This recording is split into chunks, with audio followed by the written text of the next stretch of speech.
ತರ ಇವತ್ತು ಮೋದಿಜಿಯವರ ನಾಯಕತ್ವನ ಮೆಚ್ಚಿ ಇವತ್ತು 3 ಬಾರಿ ಪ್ರಧಾನಮಂತ್ರಿಯನ್ನ ಆಯ್ಕೆ ಮಾಡ್ಕೊಂಡಿರ್ತದ್ದು ಭಾರತದಲ್ಲಿ ಒಂದು ಇಷ್ಟು. ಮೋದಿಜಿಯವರ ನಾಯಕತ್ವ ಬಿಜೆಪಿಯ ಸಿದ್ಧಾಂತ, ಆ ಸಿದ್ಧಾಂತಕ್ಕೆ ಮಣಿದು ನಾನು ಇವತ್ತು ರಾಜಕಾರಣಕ್ಕೆ ನನ್ನ ಪಾದಾರ್ಪಣೆ ಮಾಡಿರ್ತಕ್ಕಂಥ ಪಕ್ಷ ಬಿಜೆಪಿ ಪಕ್ಷ. ಆ ಪಕ್ಷದ ಒಂದು ಏನು ಗಟ್ಟಿಯಾಗಿ ಕಟ್ಟಬೇಕಂತ ಕೂತಿರ್ತಕ್ಕಂಥ ಶಿಡ್ಲಘಟ್ಟದಲ್ಲಿ ನಮ್ಮ ಜೊತೆ ನಮ್ಮೆಲ್ಲ ಮುಖಂಡರು, ನನಗೆ ಇಲ್ಲಿ ಎಷ್ಟು ವೇದಿಕೆಯ ಮೇಲೆ ಇರ್ತಕ್ಕಂಥ ಮುಖಂಡರು ಎಷ್ಟು ಮುಖ್ಯನೋ ಅಷ್ಟೇ ಮುಖ್ಯ ನನ್ನ ಒಬ್ಬ ಮತದಾರನು ಕೂಡ.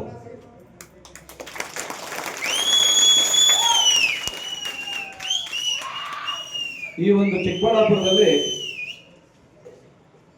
ಕಾಂಗ್ರೆಸ್ JDS ಈ ಎರಡೇ ಪಕ್ಷ ಅವತ್ತಿನಿಂದ ಇದ್ದಿರ್ತಕ್ಕಂಥದ್ದು. ಇವತ್ತು ಬಿಜೆಪಿ ಪಕ್ಷದಲ್ಲಿ ಕೂಡ ದೇಶದಲ್ಲಿ ಬಿಜೆಪಿ ಪಕ್ಷ ಬಂದಾಗ 2 MP ಇವತ್ತು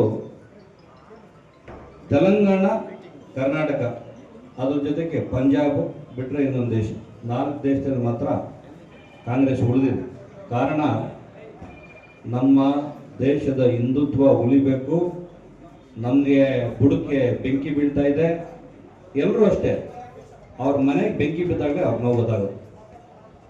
ಆ ಥರ ಈಗ ಎಲ್ರಿಗೂ ಗೊತ್ತಾಗ್ತಾ ಇದೆ. ಹತ್ರ ನಮ್ಮ ದೇಶದಲ್ಲಿ ಇವತ್ತು ಎಲ್ಲ ಬುಡಕ್ಕೂ ಬರ್ತಾ ಇದೆ. ನಮ್ಮ ಮಕ್ಕಳಿಗೆ ಮೊಮ್ಮಕ್ಕಳಿಗೆ ಇಲ್ಲಿ ನೆಲೆ ಸಿಗಲ್ಲ. ಉಳಿಬೇಕಂತ ಹೇಳಿದ್ರೆ ನಾವು ಬಿಜೆಪಿ ಪಕ್ಷ, ಮೋದಿ ನಾಯಕತ್ವ, ಇಂಥ ನಾಯಕತ್ವ ಮೋದಿಜಿ ಅವರು ನಮಗೆ ಇವತ್ತು ಭಾರತ ದೇಶದಲ್ಲಿ ಹುಟ್ಟಿರ್ತಕ್ಕಂಥದ್ದು ನಮಗೆ ಒಂದು ದೇವರಿದ್ದಂಗೆ. ಆ ಮೋದಿಜಿ ಅವರಿಗೆ ಕೆಲಸ ಏನಂತ ಹೇಳಿದ್ರೆ ಅದು ಯಾವಾಗ ನಿದ್ದೆ ಮಾಡ್ತಾರೋ ನಾವಂತೂ ಗೊತ್ತಾಗ್ತದೆ. ಯಾಕಂದರೆ ಬೆಳಗ್ಗೆ ನೋಡಿದ್ರೆ ಒಂದು ವಾರದಲ್ಲಿ 2-3 ದಿವಸ ವಿದೇಶ ಪ್ರಯಾಣ ಯಾಕೆ ಮಾಡ್ತಾರಂದರೆ ನಮ್ಮ ಭಾರತ ಜೊತೆಗೆ ಇರ್ತಕ್ಕಂಥ ಎಲ್ಲ ಏನು ವ್ಯವಹಾರಗಳಿಗೆ ಏನು ಎಲ್ಲ ಒಪ್ಪಂದ ಮಾಡ್ಕೋಬೇಕು, ಭಾರತದಲ್ಲಿರ್ತಕ್ಕಂಥ ಏನು ಸೌಲಭ್ಯಗಳಿಲ್ಲ ಅಲ್ಲಿಂದ ತಗೊಂಡ್ಬರ್ಬೇಕು.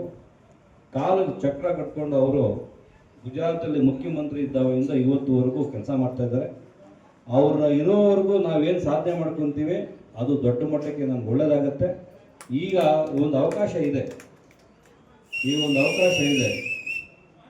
ನಮ್ಮ ಚಿಕ್ಕಬಳ್ಳಾಪುರ ಜಿಲ್ಲೆಯಲ್ಲಿ 5 ವಿಧಾನಸಭಾ ಕ್ಷೇತ್ರದಲ್ಲಿ ಕೂಡ ಬಿಜೆಪಿ ಪಕ್ಷ ಕಟ್ಟಲೇಬೇಕು ಅಂತ ಯಾರಿಗಾದರೂ ಒಬ್ಬರಿಗೆ ನಾವೊಂದು ಅಧಿಕಾರ ಕೊಡಬೇಕು, ಅವ್ರ ಜೊತೆಗೆ ಜವಾಬ್ದಾರಿ ಕೊಡಬೇಕು, ಅವ್ರನ್ನ ಇಟ್ಕೊಂಡು 5 ಕ್ಷೇತ್ರ ಗೆಲ್ಲಬೇಕು ಅಂತ ನಮ್ಮ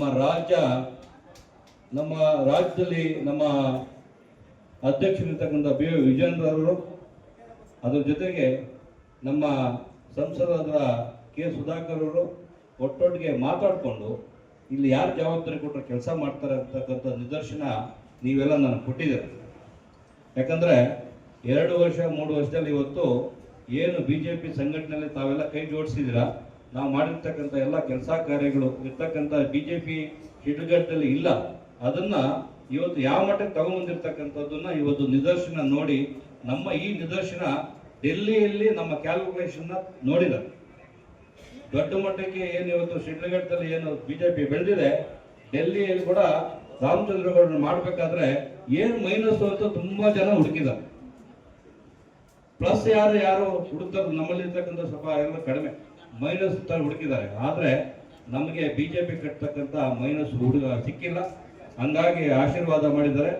ನಮಗೆ ಶಿಡ್ಲಘಟ್ಟಕ್ಕೆ ಇವತ್ತು ಒಂದು ಕೊಟ್ಟಿರ್ತಕ್ಕಂಥ ಜವಾಬ್ದಾರಿ ಇದೆಯಲ್ಲ, ಆ ಜವಾಬ್ದಾರಿನ ತಾವೆಲ್ಲ ಬೂತ್ಗಳಲ್ಲಿ ಇವತ್ತು ಸಂಘಟನೆ ಮಾಡಿಕೊಂಡು ಈ ಬಿಜೆಪಿನ ಈ ಬಾರಿ ಶಿಡ್ಲಘಟ್ಟದಲ್ಲಿ ರಿಸಲ್ಟ್ ಅಲ್ಲಿ ಫಸ್ಟ್ ಬಂದಿರಬೇಕು. ನಾವು MLA ಗೆದ್ದಿರ್ತಕ್ಕಂಥದ್ದು ಇವತ್ತು ನಮ್ಮೆಲ್ಲ ರೈತ ಬಾಂಧವಗಳಿಗೆ ಸಾಕಷ್ಟು ಕಿರುಕುಳ ಇದೆ. ಜಮೀನುಗಳಿಗೆ ಪೋಡಿ ಮಾಡ್ಕೊಡ್ತಾ ಇಲ್ಲ, ಬೋರ್ವೆಲ್ಗಳಿಗೆ ಕರೆಂಟ್ ವಿತರಣೆ ಕೊಡ್ತಾ ಇಲ್ಲ, ಬಂದಿರ್ತಕ್ಕಂಥ ಗೊಬ್ಬರಗಳು ಸಿಗ್ತಾ ಇಲ್ಲ, ಮಾರ್ಕೆಟ್ಗೆ ರೇಟ್ಗಳು ಸಿಗ್ತಾ ಇಲ್ಲ, ಅಲ್ಲಿ ಫಾರೆಸ್ಟ್ ಲ್ಯಾಂಡ್ ಅಂತೇಳಿ ರೈತರ ಲ್ಯಾಂಡ್ಗಳನ್ನ ಕಿತ್ಕೋತಾ ಇದ್ದಾರೆ.